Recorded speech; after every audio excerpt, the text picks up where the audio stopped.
قال عليه الصلاة والسلام ما كرهت أن يراه الناس منك فلا تفعله بنفسك إذا خلوت. Peygamberimiz sallallahu aleyhi ve sellem aytdı. Agar da sen biror narsa ishlaysan ekan, ham seni bu vaqtda kishilar ko'ruvini tilamaysan ekan, o'zinggina qolganda bu amalni ishlama. O'zinggina qolganda bu amalni ishlama. Biz shulay menga o'xshagan bir hadis o'qidik, xatirlaysizmi?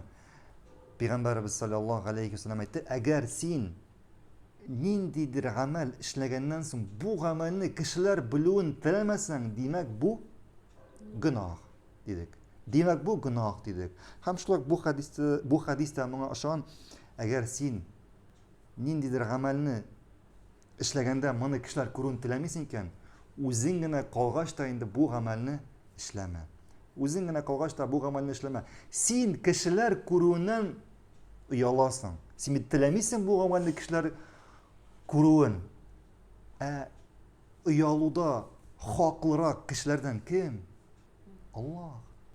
Allah eng birinchi kimdan uyalirga kerak? Eng birinchi. Shunga ko'ra sen o'zinggina qolganda bil. Sen o'zinggina tugul. Seni hozir ko'rib tura kim? Allah. Allah.